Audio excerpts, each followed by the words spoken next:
Hello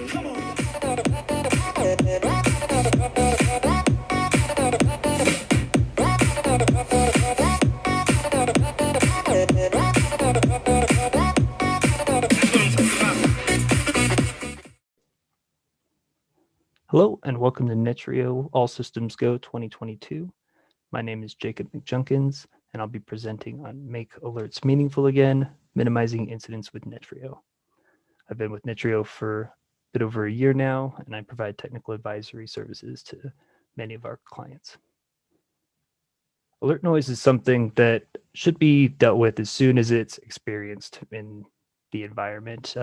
If it isn't dealt with, it can lead to problems with the way the team that receives these alerts interacts with Netreo, and it can build or it can reduce trust in the environment over time, or in the alerting over time, and it can it's hard to build that back once that has become an issue. So it's really important to test these things out ahead of time when you're making these changes, to start on a small group to see what the effect will have before expanding those changes out to your wider network.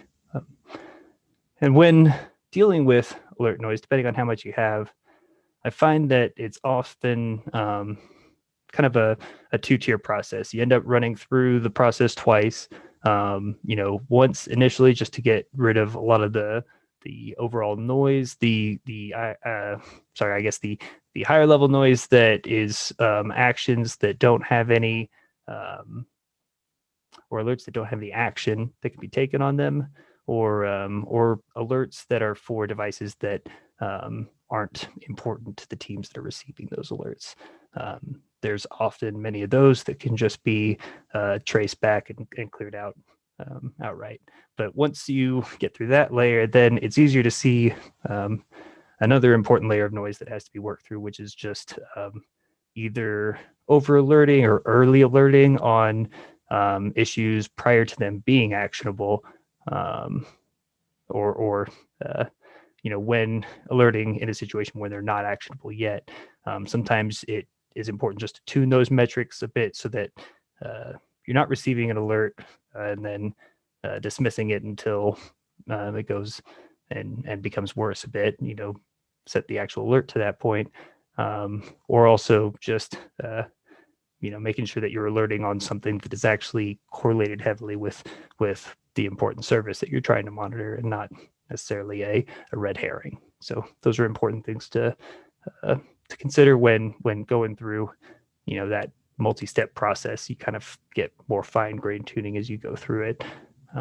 But the last thing to really cover before we actually go through the places where you can find these in the system, the alert noise, is just what goes into a meaningful alert, and when situations when maybe it doesn't make sense to set the actual alert for and use maybe a different mechanism for sending out our messages. Because alerts, they should really all, in most circumstances, have a planned action. They need to be actionable, but that action should really be planned and possible by the person receiving the alert, and not be the kind of thing where it needs to wait, be discussed in meetings later, decisions would need to be made, that kind of thing. For the decision making, it's in situations where decisions would need to be made prior to an action taken, it's often better to use reporting instead, because with alerting, if good example of the difference here basically is just for the operating system drive, like the C drive for Windows servers.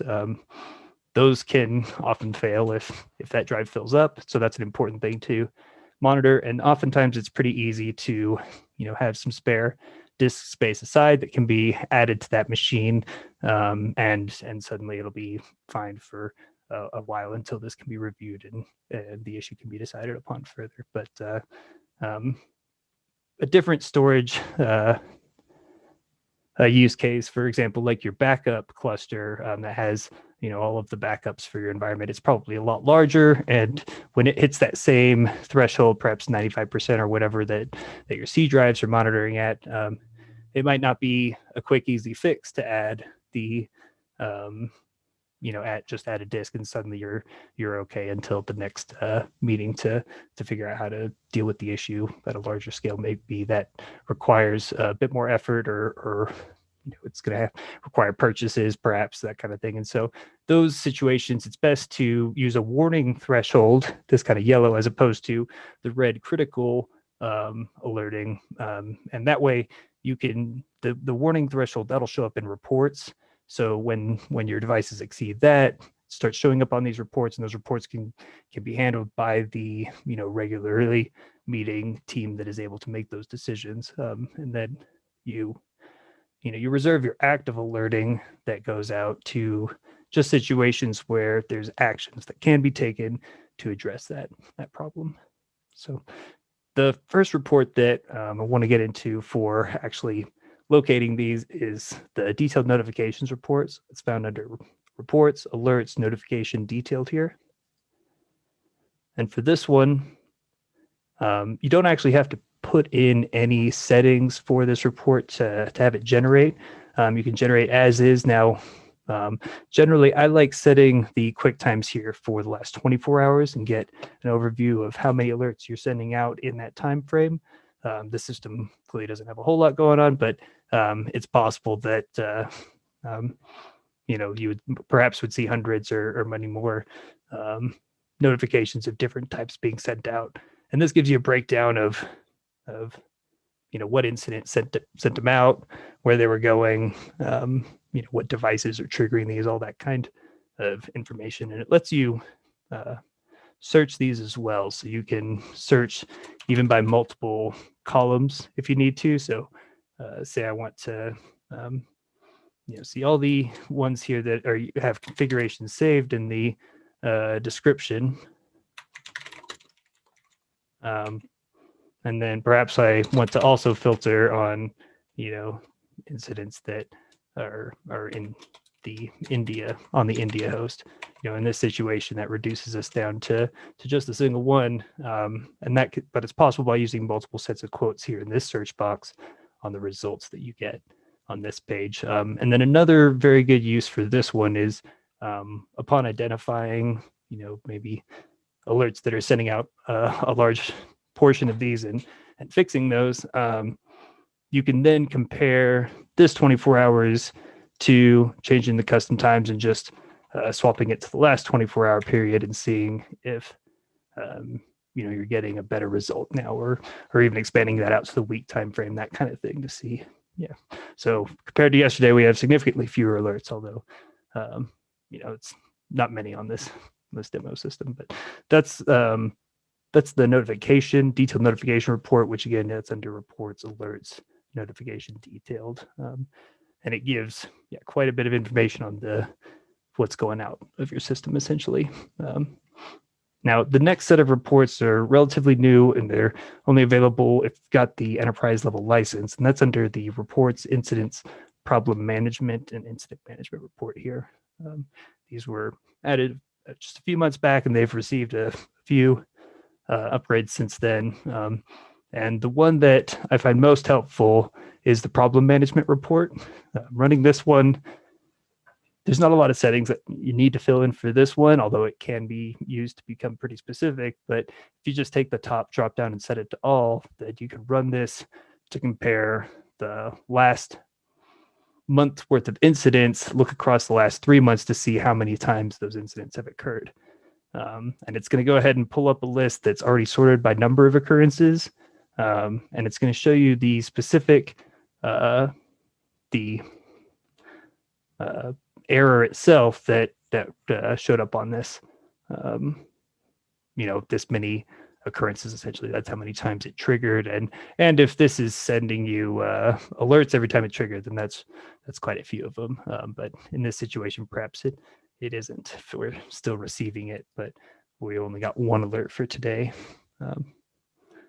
Now, there's actually a recent update that isn't quite yet applied to this system, but these are now clickable links so that you can go and see the list of incidents that started this, and that way it will be easier to kind of get a bit more detail, and then also trace it directly back to the device and to the check that is creating this alert. And so that's one of the more helpful things about problem management report. It's just that it's already sorted, and it shows you directly the things that are having the largest impact on your alerting. So it's a great place to start for finding those options. Next place I would go is really active incidents. That's under quick views, active incidents.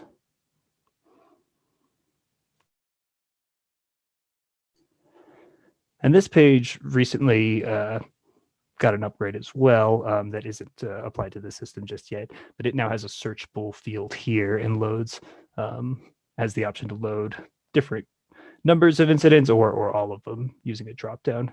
But looking here is a great place to find current ongoing problems in your environment, especially ones that might still be in the open state, which is when the re-notification intervals would continue going on. And so, say we've got a long-standing incident here for a device that has a re-notification interval of 5 minutes. It could be that this thing's already sent out 50 emails in this time frame if we're not acknowledging it, not addressing it, and also setting unrealistic timeframes for when we would next need to hear about a problem if we missed the first alert on that. It's best really to set those at least a couple hours out for emails for human notification. Really, there are other systems, such as if you have this integrated for webhooks for your through like an ITSM situation, then perhaps you have it auto acknowledging, and those re-notification intervals are a little less critical. But this is one that was re-notification intervals are a pretty critical one, and we'll get into how to adjust those here in a bit. But the last place that will go as a source for finding things that need to be cleaned up for alerting in the environment, it's going to be under administration templates. It's called the templates baseline report. It's going to be one of the options in here, this baseline's templates button towards that upper middle. And what this will show is a breakdown of what checks and thresholds have been creating the largest amount of incidents or critical alarms in your environment. And so finding, that this is based on, sorted by templates. So finding that the Active Directory template is contributing to, or that most of the, checks that are on that template are in an alarm state, at least most of the services are, it seems, then it might make sense to take a look at that template, see what services are setting up, setting those alerts, and see if maybe there's an alert on something that shouldn't be monitored, or maybe a better way to monitor what you're looking to get alerted on. Because if it's in a critical state for this long and it's supposed to be working and not in the actual critical state, then then perhaps this isn't very closely tied to the actual problem that you need to be reporting on. So that wraps it up for all the different places that you can go to actually, locate sources for your the noise that people often get from these incidents. Now, the next section that, once you've got your list put together of the different places where noise should be addressed in your environment, the next real step is to track it down and then make the changes needed to reduce that noise. And the place that I often like to start for this is the active list view, that third option that we went over. But another good place for it is really either the detailed notification report or now even the problem management or incident reports. They all have links that will take you through to the template if you click all the way through. Now, you do still have to trace it through the system. So starting from an incident, and you can find those incidents on any of those pages that I went over. But if we open this incident, clicking on its incident ID, then we'll see that first off, you can see how many times it's notified. That's in this gray circle right here. And even when it does have notifications in there, you can click on it and see what notifications have been sent out specifically for this incident. And then tracing this back to the source of it, say that we decided this isn't a reasonable alarm. We don't need to hear about it when this is happening. This anomaly-based alarm that has decided that this is the expected max, and we're way over that. We're deciding this isn't a great way to monitor it, so let's trace it back to where this threshold is being applied. To do that, we'll click first on this button right here next to the device name, and that'll take us to the overview page of that device. Now, for this device, for that particular threshold, it was a bandwidth threshold, and it wasn't a service check, so it exceeded a value. And so for finding where that is set up, we would need to go over to the admin side of this device by clicking on the gear in the upper right. And then next we'd go to the instances tab, where we'd be able to see what all instances are on here. We know that it was a bandwidth issue, so it would be under this network tab where those bandwidth thresholds are going to be present. And for the network ones, they're all grouped by the interface, and so you have an extra drop down here where you can open up all thresholds that are currently assigned. And in here, we can find the entry that has, or several entries, it seems, that have the anomaly threshold on them. In fact, there are some that have been released from the template.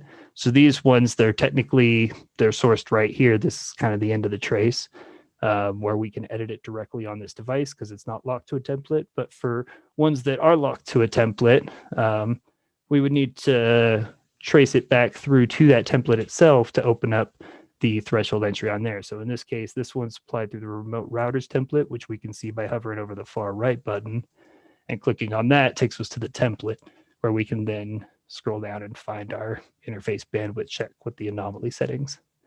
And here we could make the determination to delete that, or we could perhaps adjust it. For thresholds, it's often better to edit it and use the disable option to try to clear it from these devices, because they don't actually get removed. They often just get unlinked from the template when you delete it this way.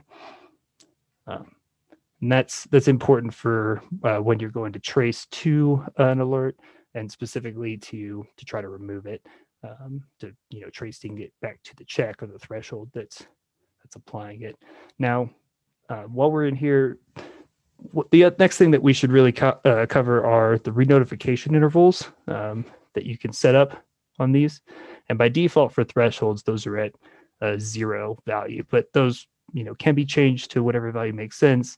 And having it too low, like 5 or 10 minutes, means that you're going to send out tons of emails up until it gets acknowledged. Hopefully it does get acknowledged by the process, but that process can break down in the situation where you are getting over alerting, where the team doesn't feel it's possible to come in and acknowledge all these things in a realistic time frame. So setting these re-notification intervals to multiple hours, or even a day long, which would be the 1,440 minutes in this field.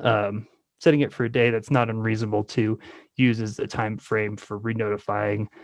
It's best to have these notifications going to their own inbox, and so it's not like it's going to get overwritten by personal email, and so using the option of just flooding the inbox with more messages due to it being perhaps more severe isn't a great method of ensuring that something is caught over another.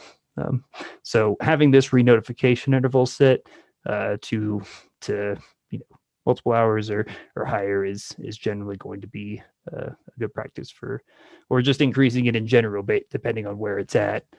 If that is the cause, if it's that the incidents themselves are producing way more alerts, and it's not that you have a large number of incidents, then that's a good path to take. Now, thresholds have another important setting for handling how often these will alert, and that's referred to as the time period here. This is for thresholds. Most service checks, they have more of the polling schedule for active checks, where some of them it's hard coded and not customizable. But the time period here, this would be used for determining how many minutes over the past, or over how many past minutes we will be averaging the values we've received in order to see whether or not we've breached your either your warning threshold or your critical threshold. And so situations where the device is failing to ping properly for a single ping, where it just kind of times out perhaps, but it's going to on the next one, you could perhaps really and I guess for a threshold, instead of it being a ping failing, it would be more like if the round trip latency on that check, if it was just for this one time over 600 milliseconds, but most other times it's going to be at 20, then and that's not actionable, then having this set to 5 minutes and alerting when it goes over 40 milliseconds isn't going to be an appropriate way to deal with that, because you're going to get an alert when it hits that 600 millisecond just as that one-off type situation, even though that's not affecting the service itself. So changing this setting to 15 minutes or 30 minutes would then mean that we would have to have that high latency for an extended period of time before we're actually going to alert you, and that can often be much more actionable and much better situation for that. And then the final topic to kind of wrap up on here is this one's a bit general and something that has to be considered differently for the different situations that you would come across, but is the consideration is what you should actually be monitoring in order to alert you for problems with your service. Sometimes it can be pretty straightforward. The example I used initially for C drives becoming filled, that's a pretty clear-cut one. A lot of people have run into that situation and know that you're going to quickly run into problems for that. But there are other situations where monitoring for the right metric isn't as straightforward. One common example that I use is SQL Server. It ends up with your default memory threshold often, because it's common to put that across, say all your Windows devices. But for SQL servers, generally you configure it to utilize a specific amount of memory and oftentimes the entire memory of the device. And so alerting when it exceeds the memory threshold isn't going to be a meaningful alert for SQL servers. And so in that example, you'd really want to look at something else that correlates much closer with the service that's important here, your SQL server itself. So monitoring disk space for its storage is obviously important, and then outside of that, perhaps monitoring the services themselves, making sure that they're running, or also checking for events in the event log and matching and alerting on certain messages in there that are indicative of a problem in your SQL cluster. And so finding other paths to alert yourself on the issue is often a good way to get around a overloading issue when actually alerting on the, when the service itself is important to alert on, but what you're monitoring isn't giving you a reliable signal for that problem. Then finding a different way to monitor it is often the best approach. So that is all the recommendations that I've got put for this video. But there's a document that I've got written, a blog that goes along this one that covers all these topics in a bit more depth. And I'll be available after the video down in chats to answer any questions that anybody has. So thanks, everyone.